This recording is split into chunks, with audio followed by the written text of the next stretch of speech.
Well, very good morning, everyone, and welcome to NBL Marketplace. This is where you need to go for all of the big news that's happening during the NBL free agency period. And we officially have, as of a few minutes ago, our biggest signing of the free agency period so far. And you guessed it, it's the Sydney Kings who are making a splash. I'm Jack Heverin. Pete Hooley, great to see you. And Olgun, the best newsbreaker in Australian basketball. This is your story. What's going on with the Kings? Yeah, Jack, Kendrick Davis, the runner-up for MVP last season, one of the most productive players we've ever seen in the NBL over the past decade, is signing with the Sydney Kings. He is creating a fascinating backcourt with Matthew Dellavedova. They're the two biggest signings of this free agency, both by the Sydney Kings, both really interesting guards, and for what Gorge was calling for all of last season, a ball carrier, he just probably got the two best ones on the market, Matthew Dellavedova and now Kendrick Davis. It's fascinating. It's going to be really, really fascinating to watch how this unfolds on the basketball court. But let's look at it from face value. And Olgun's spot on. You've got two of the most elite guards in the league in the same backcourt now. And we can't overstate it enough. The numbers that Kendrick Davis put up in his first year in the NBL, we haven't seen for a very, very long time. You're talking 25 points per game, 8 assists per game. Individually, on a talent level, they come very, very few and far between to find a guy of Kendrick Davis's caliber. Now, to put him alongside Matthew Dellavedova, there's going to be growing pains, I'm sure, but I'm fascinated to see how this unfolds. But in terms of the Sydney Kings, the way that they're starting to shake out this roster, they had talent last year, and we know we're in this spot last year talking about it's the most talented roster we've seen. I think it's more balanced this year, even before the Kendrick Davis signing. They've still got some other pieces they need. But, geez, they're in a very good spot right now. The first glance, Olgun, to Pete's point, at this Sydney Kings team, from top to bottom, and there's still a one big spot that we'll talk about shortly, but it's an outstanding team. There's no question about that. Yeah, and the thing is, I don't know if this team goes and gets a Kendrick Davis if they don't get Matthew Dellavedova. It feels like Delly was the piece they really needed to basically shore up the culture and the infrastructure. It starts from the top down, from the ownership, from Robin Denham, down to Brian Gorge. Andrew Bogut in the coaching staff is also a really important piece in all of this. And then Matthew Dellavedova. So it feels more stable in Sydney. And so with that stability there, it felt like this team was okay with taking a swing on someone like Kendrick Davis, who maybe isn't the most natural fit at that 2 spot next to Matthew Dellavedova, but the talent, like Pete said, is undeniable. And if you can extract all of that talent with Matthew Dellavedova as the sort of head of that offensive snake, then this team can sort of be anything. And so it felt like it took the Delhi domino to fall for the team to really feel really comfortable with getting someone like Davis. Let's talk a little bit about Kendrick the person, Pete. We saw a lot of him across the season, and it was a volatile season in Adelaide. There's no question about that, and it's been very well documented. So he comes to Sydney, as Olgun said. Matthew Dellavedova, it's very clear that he's going to assume the role as even if he's not the official captain, he will be, the moral captain of this team. Andrew Bogut is one of the lead assistants alongside Brian Gorge. And Kendrick at times touched on the fact that he understood that he had some learning to do and some growing to do. Do you think that this would be part of his appeal, is to go to a place like Sydney with that core leadership and grow as a person? I think it's the perfect opportunity for all that and more. And you forget, it's because of how well he played last year, statistically, the numbers, just the unbelievable talent, the highlights on top of highlights, that it was only his second year as a pro. So you talk about how much untapped potential there is there and how much learning and growth on and off the court. There's still a long way to go for him. And he's made it clear, and in Olgun's article talking about how he wants to get to the NBA. But this situation right here, you have to also put an asterisk next to a lot of things that happened off court and everything around Adelaide last year, because it wasn't just him. There was a lot of instances right last year where Adelaide just wasn't a happy place for anybody involved. So you take the asterisk there, and then you put him in a situation where he's got Delhi, one of the best veterans, one of the best leaders, the utmost professional controlling things. You've got the greatest coach of all time in Brian Gorge. And again, we're talking about not overstating things. The Andrew Bogut assistant coach is a masterful hiring because he has, one, obviously the connections to the NBA, but two, he understands exactly what it takes and what it takes for a culture to have this success. It is the perfect place for Kendrick Davis, I think, to now make that leap to the next level. And I think he's going to be so much better for it, both on and off the court, and I can't wait to see it. Olgun, your article is now live at espn.com.au, and you can follow Olgun on social media. All the links are there to click through it. The article was really detailed, and I found it extremely interesting. I'm not sure that we've had that kind of level of detail when it comes to the recruitment process that what we've got here with Kendrick Davis, and it was all led by Matthew Dellavedova. Yeah, so as soon as the Kings targeted Kendrick Davis as someone who they wanted to go after, they obviously engaged with Dellavedova and said, is this someone that you're comfortable playing alongside? Is this someone who you're comfortable with us recruiting? And Dellavedova said, yes, absolutely. And he was a proponent of Davis signing. He championed it. And as soon as it felt like that deal was probably going to get over the line, he got on the phone with Davis. Those two have spoken a bunch since Davis effectively agreed to this deal. And Delly went even further than that. He reached out to Sean Roger, an assistant coach with the Sydney Kings, and asked him to pull up a bunch of clips of him, Dellavedova, playing alongside Kyrie Irving, playing alongside Jordan Clarkson, and saying, all right, if I'm the point guard and this is a ball-carrying two guard, here's how this person can be effective. Davis told me that Delly sent him a 10-minute clip of Kyrie Irving getting backdoor layups just from teams overplaying him when they have to load up on him when he's coming off pin downs and things like that. And then he can have the counter to that and get backdoor layups. And so Dellavedova is we spoke about this during his recruitment process. He is unbelievably detailed, and it is the same sentiment with the recruitment of Davis, where they're already talking about how they can play alongside each other, how they can maximize each other's games. It was a great read, Pete, and you know, again, we go back to what we're talking about with Matthew Dellavedova, clearly the leader of this team. It is, and again, people, we think when preseason rolls around and when teams first get together, that's when they start building towards a championship. Well, the actual teams, the actual players that compete and get to the highest level of success possible, it starts now. And you see that from Delly. Delly knows what it's going to take. And as I said, it'll take some growing pains where Kendrick Davis was saying to Olgun about playing off the ball. It'll be a lot different. He won't have to create as much. He won't have to have the ball in his hands as much. But the flip side of that is there will be times, I'm sure, where Brian Gordon says, hey, we need to put the ball in your hands. We need a bucket. And on that side of things, when you talk about it being fascinating to watch, Delly shot 33% from three last season. So for him to be able to space the floor and knock it down at a high rate, that'll help take some pressure off, I guess, who has the ball in their hands and who creates and who spaces the floor. So all of those things are going to come with time, but it really has all the ingredients to be a really successful story. Add into the fact of Xavier Cook's in there, pick and rolls, everything that he can do to open the floor, pushing the pace. And there's no reason why it can't work at a really high level. And I'm really, really excited to see them reach their full potential.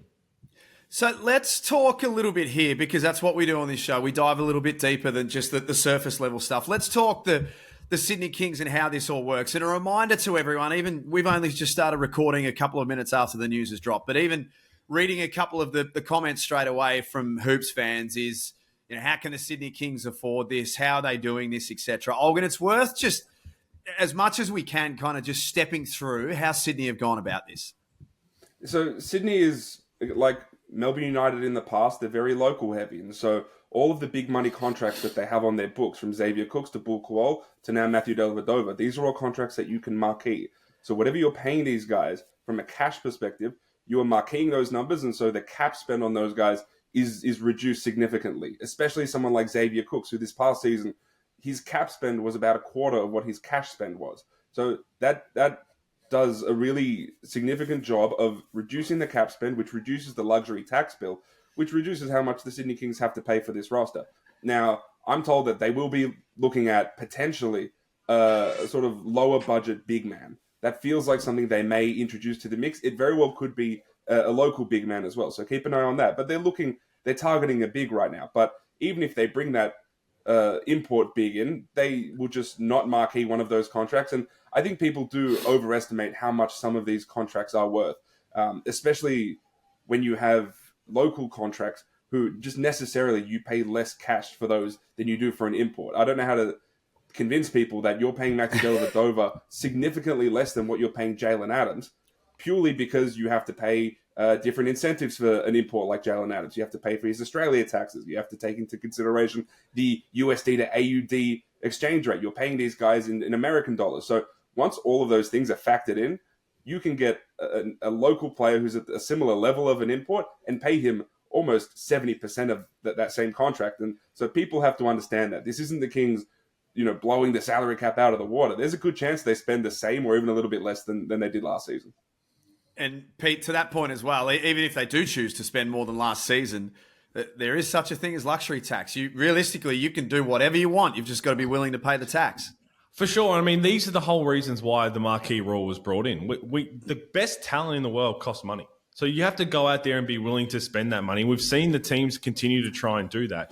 But these little intricacies like the marquee player rule means that if they do go and get a low budget import, which we've talked about a couple of names that could potentially fill that role that wouldn't be as expensive as some marquee local big men or even some high level imports, then they would just go down their marquee list, which wouldn't be Xavier Cooks. We know that he's going to be a marquee, and pick between the Bull Qualls or Matthew Dellavedovas, which is better to come off as a marquee and then hit the cap as a full spend and still be in a very, very good position. This is the whole point of the rule. We want to entice the best local talent to stay and all the best talent to come across, and that's why the marquee rules are put in place. So this is why Chris Pongrass and the Sydney Kings have proven time and time again that they know how to use the rules to their advantage and how to go out there and build a very, very successful and championship contender. Now, it didn't work out last year. We know that, but I think they've started from a really good place this year. And I think that's worth addressing to both of you is that, we were sitting here almost to the day last year talking about this Sydney Kings team, and someone that we know very well on this show might have made a prediction about walking and all that sort of stuff that didn't quite end up. We love you, Derek. But, I mean, this is the other challenge for Sydney that does need addressing, is that this roster is very, very good. There's no question about that. But they've only got to look back to last season to see that doesn't always translate into an automatic championship. It doesn't, Pete, but I think they're indifferent, as Olgun's going to... It's a different roster when you have Matthew Dellavedova controlling things. When you've got that kind of professionalism, and Andrew Bogut, you can't overstate that enough. They're in a much better position already, culture-wise, already fit-wise, for having those two have the blueprint of it all. Yeah, and we'll talk about last season the Kings were number one in defense for almost the entire season. So that is a really good foundation to build off. What have they added since then? They've added Matthew Dellavedova to the mix there. They've added Kendrick Davis. They were a bottom four offense, and you add someone like Kendrick Davis, who, again, averaged 25 and 8. He led the league in assists. He was one of the most consistent bucket getters over the course of last season. You add that to the mix. You add someone like Andrew Bogut, who is one of the highest IQ players to ever come through this country. Then you can see a world where their offense ticks up to a point where they could have, again, a top three defense and potentially a top half of the league offense. And a team like that is almost guaranteed to make the top four and contend for a championship. So they've addressed all of the little issues that they dealt with over the course of last season. The culture piece is a significant part of it, but also the offensive piece is massive. It was the thing that I think held them back last season. I'm intrigued now if they're able to land this big man, because we've seen over the course of seasons that bigs aren't necessarily the most important thing, but you need them situationally, where you go into a playing game and it's a do or die and you need a big to go and guard Isaac Humphries and Montrezl Harrell. Or you get to the end of a championship series and you don't have a big who's able to contain someone like Lockie Ulbrich, who's a very awkward, janky big man. Just to have these guys situationally to go out there and eat 2 or 3 fouls or to get 2 or 3 stops across multiple possessions. If they can nail that spot, then I really like the balance of this group. And then it's just looking at that backcourt pairing, and it's not natural on paper. You have 2 ball-dominant guards. Kendrick Davis led the league in usage last season. 2 ball-dominant guards. Can they work together? You trust a Dellavedova run offense to make talent around him work. Who fits the mold, Pete? I mean, Olgun brought it up a couple episodes ago, that Marcus Lee type level import he can play a backup big. He's big enough. He's a rim protector. You want someone who's going to be able to finish lobs too, because there's going to be a lot of lob opportunities with Kendrick Davis and Matthew Dellavedova coming off ball screens. But Marcus Lee is not going to cost the same as a Cam Oliver type. So if you go and get that kind of level import who can really bring some size, I think they're going to be in a very, very good position. And you talk about a top 4, but if they get a big like that, whether it's a local, whether it's a cheaper import, I think they're going to be very well situated. That's still the biggest question I have, because as Olgun said, certain matchups where next year we still expect Melbourne United to get a really key import 5 or a local 5, like a JLA type, where you want to have that big body to go up against, where Kelly Leopepe does his role exceptionally well. But if some other teams have the Will Magnays, who can you go up against in a series or in a really crucial game that you can throw the size out there? It's probably the one piece that they really need to address now. But the beautiful thing is also they've got every other piece sorted, every major piece, where they can just kind of sit and relax and let it come to them. I don't think they will. They're always very proactive. But it's going to be that next piece they need, because there are some teams that could still cause them some issues down low. Isaac Humphries at Adelaide, all of that Olgun said. But if they get that right, they're going to be right there. There's a long way to go in free agency, but they are, if you look at their roster from top to bottom, they are a long way ahead of some other teams right now, aren't they? Yeah, and Jack, let me talk on the recruitment piece and the sort of the intel seeking that the Sydney Kings did, because I think that's a really important part of this. The reason why a lot of teams didn't immediately jump at Kendrick Davis as a potential free agent signing was because of all of the noise you hear out of Adelaide. And in all the drama, Davis was always periphery to that. And so the Kings did their due diligence from an intel perspective. They sought intel from around the Adelaide 36ers. They spoke to their contacts within the Golden State Warriors. Davis was part of the Santa Cruz Warriors, their G League affiliate. And they got all of the intel they needed, and then they looked inwards and looked at their own infrastructure from ownership down to Gorgon and Bogut and Dellavedova. And they wondered, can we play a key role and an important role in the professional maturation of someone like Kendrick Davis? Can we maximize the talent and continue his development as a professional? And even Davis, in his chat with me, spoke about the fact that he wasn't perfect in Adelaide and he could have been a better professional at times. And I think this is an opportunity for Davis to really show that he can be a really good professional. And that's the thing that NBA teams really want to see. And so his opportunity to play alongside Dellavedova, but also learn from him, learn from some of the veterans on this team about how to be a better professional, how to be a better pro. And he knows that that's the thing that's going to get him that NBA look more than anything else, because scouts around the world, the talent is undeniable. Kendrick Davis is an NBA level talent. Everyone just wants to see some of that professional maturation. And I think this is a match made in heaven for that. Assuming everything clicks from day one and everything can stay above board, then this is a partnership that I think could really work. And I think both sides can blossom from it. Well, it's a great move from the Sydney Kings, no question about that. It will be the envy of some other teams right now who will be looking at the Kings, Pete, and going, gee, they just continue to be strong. They do. And again, they've put themselves in that right position right now where they've gone and just nailed the two biggest free agency signings we've seen in the last few weeks. So I don't expect them to just sit back and rest and wait for that final piece. I fully expect them to be proactive about it. But they've got off to a tremendous start. And I'm sure we'll touch on in the next couple of episodes. There's some other teams that need to catch up. But if you're a Sydney Kings fan, there's plenty of reason to be excited. Yeah, no question about that, Pete. Some interesting news in our next episode of The Marketplace. Sunday Detch landing at the Perth Wildcats is a great signing for them. Mayer not far away as well. And we shouldn't forget Dylan Windler late last week. So next episode on Marketplace, we will discuss the Perth Wildcats from top to bottom. Massive thanks to both of you. Well done to the Sydney Kings, and thanks for joining us on an emergency edition of Marketplace.